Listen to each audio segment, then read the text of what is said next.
Acting has been a childhood dream of mine. Actually, kami ng sister ko yan. Kasi nga, growing up, when we were kids, yung mom ko used to produce pa shows for TV.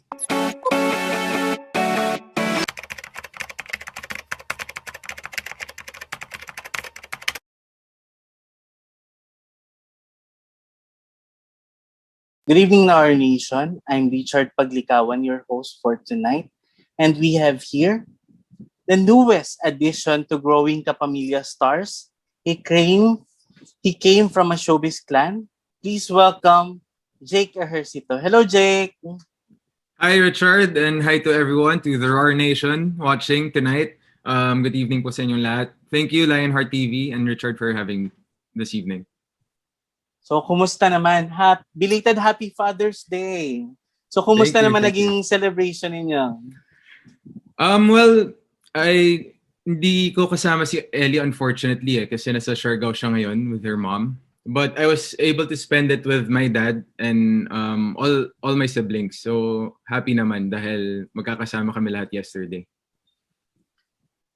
Pero alam mo, speaking of Ellie, super like ko lagi yung post mo with Ellie kasi ang cute to see. Parang, ewan ko, sa part ko kasi parang there yung father-daughter na kulitan, especially sa TikTok. For me, rare kasi yon. So, wala lang, nakakatuwa lang. Ano ba yung mga changes being a father na nangyari sa'yo nung dumating si Ellie? Kasi, dati naman hindi ka ganyan, especially makulit sa social media. So, ngayon ka lang namin nakikita na ganyan. Yeah, changes, well, napakarami. I mean, too many to mention kasi nga I always say naging dad ako at the age of 21, medyo bata pa. So when we had Ellie, talagang no choice ako but to be responsible, diba? And to man up for Ellie's benefit. And I guess kaya siguro nakikita niyo yung mga kulitan namin mag-ama these days kasi I realized na being a parent, you also have to remember your own childhood. 'Di ba? Para makarelate ka sa kanila. And kasi gusto ko maging present in Ellie's life as much as I can. Pero ganyan ka ba talaga? Parang kakulit talaga? Actually, no. If you ask my relatives and friends, they would say na I'm a medyo reserved akong tao eh. Mahihain talaga ako. But when it comes to Ellie, syempre, si Ellie actually medyo bibo siya eh. So, I guess na infectious, nahawa ako sa kanya. And considering the fact na hindi kami lagi magkasama, whenever she's with me, talagang, I make the most out of it. Sinusulit ko talaga.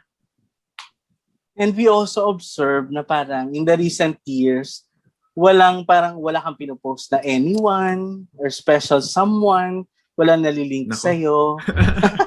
Is it your choice na maging single or hindi talaga for sharing yung mga bagay na yan pagdating sa'yo? I guess when I became a dad, kasi I was still based abroad nag-aaral pa ako sa Singapore that time. So marami akong na-miss out na milestones sa buhay ni Ellie. Kaya nung bumalik na ako dito sa atin, sa Manila for good, I made it a point na makabawi to make up for, everything I missed out on. Kaya siguro at first, conscious effort siya na talagang kay Ellie lang ako. And then I guess until today, ganun na lang din. I mean, hindi ko siya naiisip. Pero alam mo, biglang pumasok lang sa akin. Hindi ba parang si Ellie nagiging way para, alam mo yun, mas maging bibo ka rin? Kasi tama-tama, nasa showbiz ka ngayon. Parang siya naman yung nagpupush sa'yo na maging bibo ka. That is very true kasi especially the time I was part of this variety show, no? Sunday variety show. And pinasayaw nila ako doon. And yung mga sayaw namin doon, puro galing TikTok. Nung time na yun, wala akong TikTok, wala akong kaalam-alam. It was Ellie actually who siya nagturo sa akin ng ibang mga dances. Di ba? Oo. So, being someone na galing sa isang showbiz clan, also known sa politics, is it a plus for you based on your experience? Or may mga pwede kang i-share na pwede mo makonsider na it's also a curse? I guess it's both a blessing and a curse, I would say. Kasi syempre,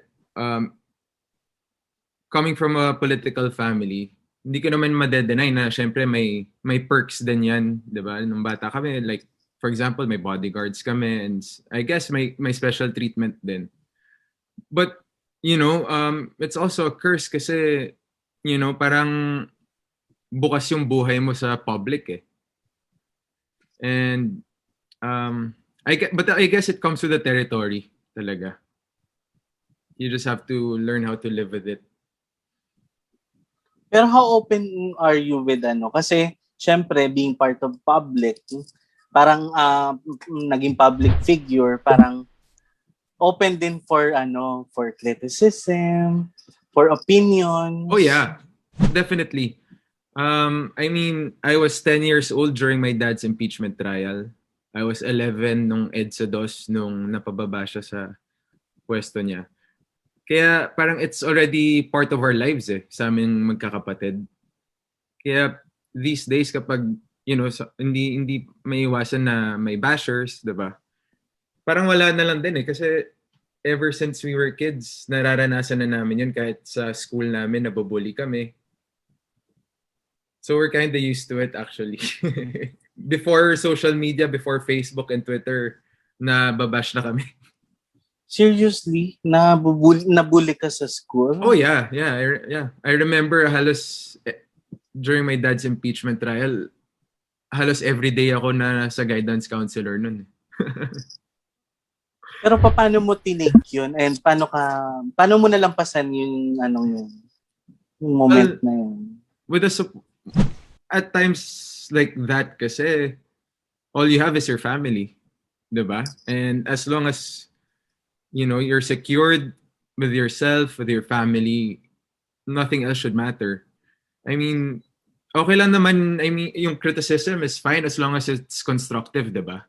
Pero pag yung basta may masabi lang, walang basis, yun yung medyo off-putting. But again, you just have to roll with the punches. It's just part of being, I guess, a public figure. Pero when's the time na pwede mong sabihin, tama na, grabe naman to, sobra naman? When it comes to bashers kasi parang walang limit and the more you engage them, the more silang totodo parang lalo silang ginaganahan, 'di ba? Pag when you take notice of them. Kaya sa akin, like I just mute them or block them. Or na lang, the art of deadma, 'di ba? Sabi nga nila. That's very true. Sa bagay, kailangan mo talaga yun. Yeah. Hindi mo talaga, you can't do anything about it. There will always, it's a part of the territory. Pero buti hindi ka patola. Yun yung laging sinasabi ko, parang, okay, buti hindi patola si Jake. Actually, sometimes, although I say na sanay na ako, sometimes, like, tinatype ko na yung reply ko. Hindi ko lang sinasend. Kasi minsan, you can't help yourself din Pero yun nga, pag pikon kasi talo. Malakas yung pagpipigil mo sa sarili, no? Yeah. Fortunately enough. Growing from a showbiz family, did you find yourself being in the limelight soon, and were you vocal about it?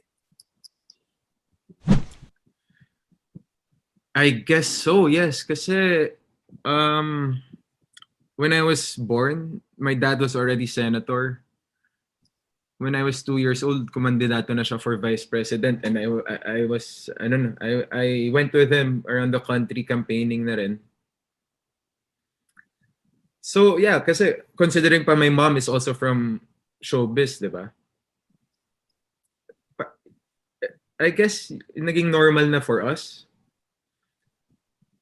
Yun na rin yung normal for us growing up. Pero kailan mo parang natanggap, sige, ito na nga, nandito na ako. Kasi di ba parang dumadaan tayo sa phase ng medyo, okay, pwede pa maiwasan yung ganito, medyo makakalayo ako sa ganito. In my case, personally, I don't think I had a choice whether to accept it or not. Especially na nung naging presidente si Daddy. Parang ano na eh, yun nga, like I said, open book eh. Kasi dad ko naman wala rin tinatagong sekreto, diba? His life is very open to the public. So, ano na kami doon? Parang part na rin kami doon. And eto na, part ka na nga officially ng Star Magic Yes. and ABS-CBN. May isang part lang ako na kinuha doon sa sinabi mo before. When you say being part of ABS-CBN and Star Magic is your childhood dream, what do you mean by that? Well, acting has been a childhood dream of mine. Actually, kami ng sister ko yan. Kasi nga, growing up, when we were kids, yung mom ko used to produce pa shows for TV. Tapos napapanood din namin yung mga pelikula ng daddy namin. So, syempre, like any kid, diba? Gusto mong to follow the footsteps of your parents. Eh.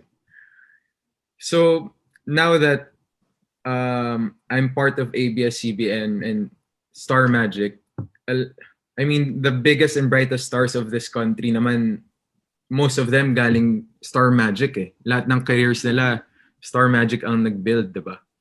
So, I put my complete trust. I have so much respect for ABS-CBN and the Star Magic family.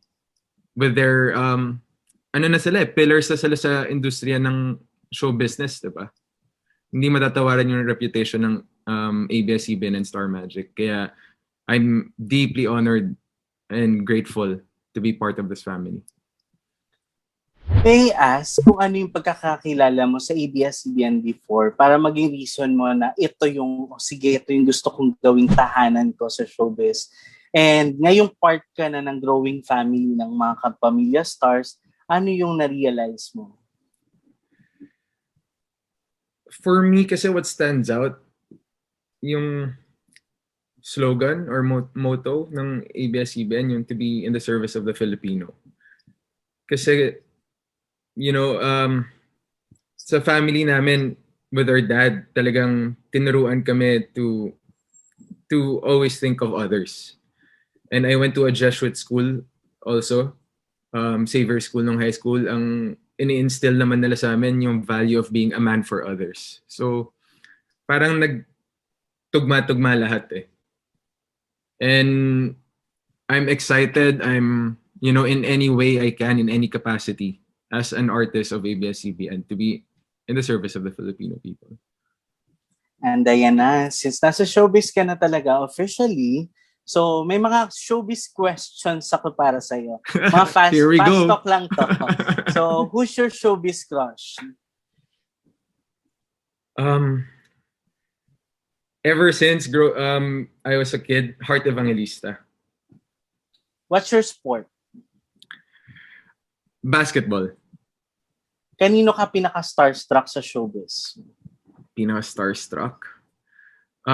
Kay Papa P, Piolo Pascual, and Catriona Gray. How would someone get your special attention? By being confident. Ikaw ba, paano ka naman nagpapapansin? Hindi kasi, like I said kanina, very reserved akong tao eh. Hindi ako ganong klaseng nagpapapansin eh. So I wouldn't know actually. So when's the last time na pinagalitan ka ng parents mo and why? Oof. Actually, medyo parang naging mabait naman ako na anak recently. So, ano ba? Siguro last time na tumakas ako or something. Hindi ko na maalala eh. So medyo matagal na yun. What's your biggest pet peeve? Biggest pet peeve. Yung Filipino time. Yung being late. Actually, maraming ano talaga. Diba? Diba? Hindi na tayo natuto eh. What's the weirdest thing a fan has ever done to you?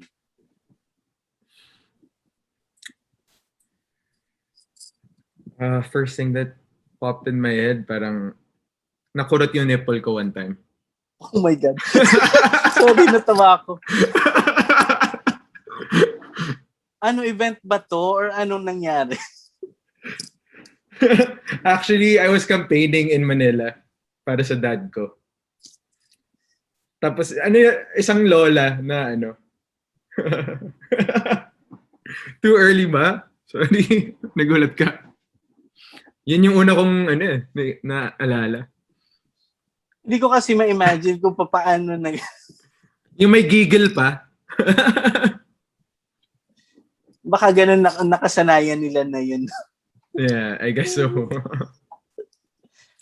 What is the dumbest way you've been injured? I don't know if I should answer this honestly. Kasi nakakaya talaga eh. During my teen years, I dove into a swimming pool na may hawak na bote. And I still have I got stitches here. So ano nangyari? Yung nabasag yung bote na ano? Yeah. Oh. So yeah. Eto naman, what's your most embarrassing moment? Memory so far in showbiz? Actually, I haven't had much experience, pero siguro yung pinasayaw ako and pinakanta live on TV. Sa mga ganong pagkakataon, paano mo, parang inihahanda yung sarili mo? You know, for me, in my case, kasi I really don't sing and I can't dance, parang there's no way to prepare for it. Pero, yun nga, minsan pakapalan na lang ng muka. Sometimes, if you're scared to jump, you just have to jump scared, sabi nga nila. And you just trust yung mga kasama mo sa show and the people behind the camera. Diba? And it turned out well. I mean, although nakakaya, na-enjoy ko naman yung experience na yun. So, eto naman, what's the worst fake news you've ever seen or read? Wow. The word, I mean, that relates to me. Pwedeng sa'yo, pwedeng kakikita mo lang sa timeline. Hindi ba lahat na lang na nakikita natin sa timeline, fake news? Hindi naman, you should filter naman. Parang puro fake news yung sa timeline ko. Sino ba yung mga pinafollow ko? Parang I can't mention one, sorry. Wala, eto na lang. You're one of the celebrities na talagang vocal in terms of social issues. Ano-ano ba yung mga issues na nagtitrigger sa'yo para alam mo yun, mag-post ka ng social media reaction mo? I guess sometimes hindi ko napipigilan yung sarili ko mag-tweet kasi rin ako like yun nga, coming from a political family, and I also took up politics in college although hindi ko lang natapos. For me kasi I'm just exercising my right to voice out my opinion. You know, yun naman yung okay sa democracy, diba? Everyone has the right to say something, express their opinion. Pangit lang pag, you know, you shoot down other people's opinions. I mean, why not just state your own, yung sarili mo, even if you don't disagree, sabihin mo yung sarili mong opinion to enhance the debate para, di ba, may mabuting outcome. Yeah. Agree naman ako dun sa point mo to shoot someone's opinion. Diba? And eto na, actually isa ako sa mga excited sa Marry Me, Marry You. Yes. Pwede ka bang mag-share ng mga experience nyo sa shoot and kumusta katrabaho yung mga, especially mga bagong kapamilyas din nakasama mo dito sa series na to? Oh yeah. I'm also so honored and overwhelmed actually na to be under Dreamscape's wing dito nga sa Marry Me, Marry You. And yung mga kasama pa namin, if you see the cast, it's a mix of veteran actors and newbies like me. Siyempre nandiyan sila Miss Cherry Pie, Sir Edu, and yung sila Paolo and Janine, di ba? At marami pang iba. So, it's and we've done one lock-in taping so far. Next week yung pangalawang cycle namin. It's been a huge learning experience for me. And yun nga minsan pag nagte-take kami, minsan I find myself na nakikinood lang din. Dahil sa galing nila umarte. Parang minsan napapatanga ako, nagiging fan ako in the middle of the scene. Pero how do you find lock-in tapings? Nakapag-try ka na ba ng yung regular taping dati? Yeah, nasubukan ko naman although hindi siya regular show. Mm-hmm. Pero how's your lock-in taping experience? I guess okay din kasi parang everyone's more efficient. And ngayon kasi they're very strict about the hours also eh. So talagang 12 working hours lang. So alam mo, kailangan lahat nagmamadali na matapos yung mga nasa sequence guide, diba? So everyone's efficient. And I guess yun nga, medyo may hirap lang din dahil hindi ka mauwi sa inyo. Siyempre, yung sense of comfort din, diba? Medyo wala. But then again, it's overall, I enjoyed the first cycle and I'm looking forward to the next one. Pero gaano katagal ba yung first cycle ninyo? The first cycle of taping was about 2 weeks, I think, if I'm not mistaken. So, actually marami ako na-interview na 2 weeks na lang talaga. Kasi before 1 month talaga eh. So parang ito yung nakikita nilang ideal, no? Mm-hmm. And naman, very alaga naman po kami ng ABS and ng Dreamscape. I mean, everything's well taken care of. Pero sa mga katrabaho mo, sino yung madalas mong kasama? And sa lock-in, at least nakaka-banding mo? So far, dun sa first lock-in, actually it's a very close-knit group I would say.